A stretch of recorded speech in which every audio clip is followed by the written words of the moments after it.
Oke, hari ini aku mau sharing session tentang law of attraction.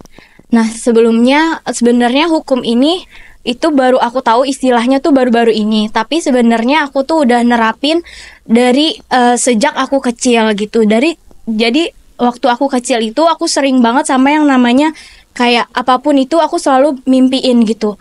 Bahkan untuk jadi sesuatu bahkan aku tuh sering kayak mimpiin gitu. eh Aku juga pernah ngalamin, jadi waktu aku ketika SMA ini, aku itu kan ngerasa kayaknya aku harus deh nyari beasiswa, kayaknya aku harus deh dapetin beasiswa gitu. Ketika aku cari waktu pas aku SMA ini, susah banget dapetinnya. Kalaupun ada persyaratannya pun susah banget gitu. Tapi akhirnya karena aku yakin aku bisa dapet beasiswa di waktu aku SMA itu, akhirnya aku dapat broadcast dari salah satu lembaga Islam gitu, beasiswa gitu.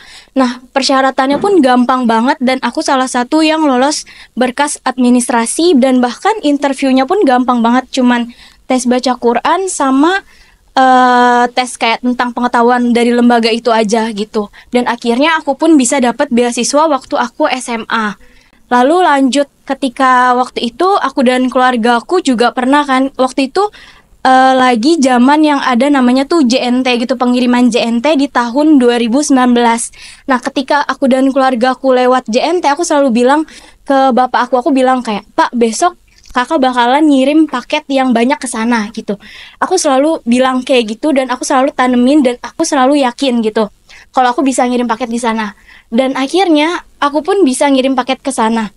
Dan bahkan omset penjualan aku, omset kotornya dalam 3 bulan itu menembus di angka 66 juta di data Shopee-nya. Dan itu kayak menurut aku, untuk aku yang seorang bisnis kecil yang kayak nyoba-nyoba gitu doang, dan akhirnya aku bisa ngirim paket ke sana. Terus aku juga pernah ngalamin yang namanya, aku tahu diri aku nggak terlalu pintar, tapi yang membedakan dari orang lain adalah tekad yang aku punya gitu. Jadi aku pernah juga waktu itu ada program kampus namanya KKM. KKM ini nggak semua orang bisa ikut karena ini harus diseleksi gitu ya, namanya kuliah kerja mahasiswa dan kerjasama sama dinas eh, wilayah kota sana gitu. Dan akhirnya aku bisa mengalahkan 100 orang dan aku salah satu 4 orang yang terpilih untuk perwakilan dari dari jurusan marketing gitu. Dan itu semua berawal dari tekad dan impian aku gitu. Di sini aku jadi belajar gitu. Jadi yang namanya hukum law of attraction ini kan namanya hukum tarik menarik kan. Jadi menurut buku yang aku baca itu sebenarnya ketika kita punya pikiran positif, maka hal-hal positif ini akan bisa kita tarik gitu. Karena menurut buku yang aku baca, segala sesuatu yang ada di dunia ini itu punya getarannya masing-masing gitu. Jadi mereka tuh punya getaran frekuensinya masing-masing. Ketika kita berharap sesuatu yang positif, maka hal-hal positif itu bakalan datang ke kita. Sedangkan ketika kita berharap sesuatu yang negatif atau bahkan kayak kita overthinking, kita yakin diri kita nggak bisa, bahkan justru hal-hal tersebut akan menarik sisi negatifnya gitu. Makanya kalau misalkan menurut Islam sendiri kan manusia itu kita itu sesuai dengan Allah itu sesuai dengan prasangka hamba-hambanya kan. Jadi itulah salah satu konsep kenapa kita harus senantiasa selalu berpikir positif gitu. Selain itu juga perlu diketahui bahwa sebenarnya makna dari kata-kata negatif dengan konteks positif itu dia nggak bisa disamain gitu. Misalnya aku nggak boleh telat, aku nggak boleh grogi saat interview nanti aku gagal. Nah itu sebenarnya kan makna konteks yang positif kan. Tapi menurut hukum law of attraction ini itu adalah makna negatif gitu.